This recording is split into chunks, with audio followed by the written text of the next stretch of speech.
Bwana Yesu asifiwe sana, mtumishi wa Mungu katika Bwana. Kama ilivyo ada, nikikuletea dondoo mbalimbali zihusu mahusiano na ndoa.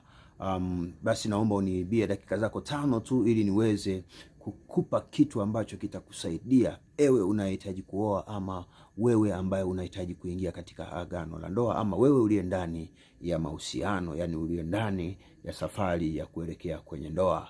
Bwana Yesu asifiwe sana. Kwa majina yangu naitwa mtumishi wa Mungu Nicolaus Robert Setebe. Kama ilivyo ada, leo nahitaji kujadili na wewe kwa habari ya kupata mwanamke aliye sahihi katika njia sahihi na ambaye unaweza ukamwoa. Mwanamke mwenye sifa za kuolewa, mwanamke ambaye ukiziona sifa hizo, ukihisi sifa hizo, huyo ndiye anayestahili kuwa mkeo. Bwana Yesu apewe sifa sana.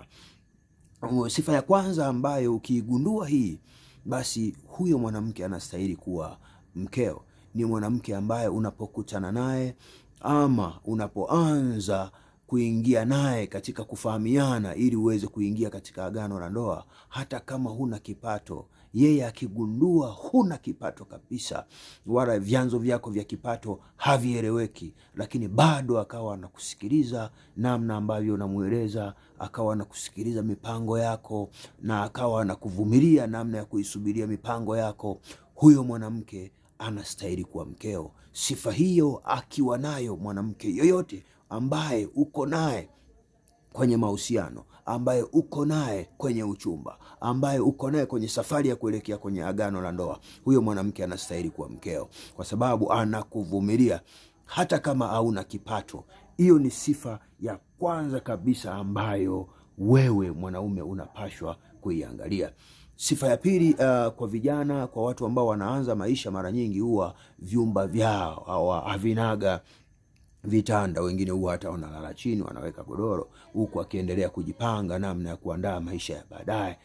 Mungu akikupa neema ya kukutana na mwenza wako ambaye unaweza akawa ndio mtarajiwa wako baadaye, ukimkaribisha, akiona mazingira yako unayolala, kama unalala chini, umeweka godoro chini, lakini bado akawa anaendelea kuwa pamoja na wewe, angali kwamba amegundua mazingira yako unayolala bado ni mazingira ambayo hayajajitosheleza. Sifa hii ni sifa moja kati ya zile sifa ambazo nasema zinamsaidia mwanamke huyo kuingia kwenye agano na mwanaume kwa urahisi, kwa sababu wanaume huwa wanatafuta mwanamke mwenye sifa za namna hii. Sifa ya uvumilivu, sifa ambayo ukiigundua ama ukiiona, hakikisha mwanamke huyo aliyefika kwenye mji wako, aliyefika ndani kwako, aliyefika kwenye mazingira yako, akagundua unalala chini, akagundua unalala kwenye mazingira ambayo sio mazuri, lakini bado anaendelea kuwa pamoja na wewe katika kukutia moyo ili kuweza kusonga mbele kufikia kwenye agano lako,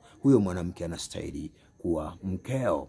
Bwana Yesu apewe sifa sana. Na ukiona mwanamke anajaribu kutatua matatizo kwa kutumia kipato chake ama biashara yake, basi tambua mwanamke huyo anastahili kuwa mkeo. Mwingine anaweza akaomba mtaji mdogo tu ili afanye biashara fulani, na ukampatia kale mtaji, ukaona anakaendeleza vizuri, na sehemu ya kipato anachopata kwenye huo mtaji akawa anakitumia kwenye matumizi yenu ya awali kuelekea kwenye ndoa ama uchumba, huyo mwanamke, elewa, anastahili kuolewa. Ni mwanamke sahihi kati ya wanawake wanaostahili kuolewa. Basi ukiona dalili za namna hiyo, mpendwa katika Kristo, kijana ama ewe kijana, ewe mvulana yoyote yule, ukiona dalili za namna hiyo, basi haraka sana unaweza ukaanza kuchukua hatua ya kuweza kumuandaa huyo mtu na kuwa mke wako wa halali.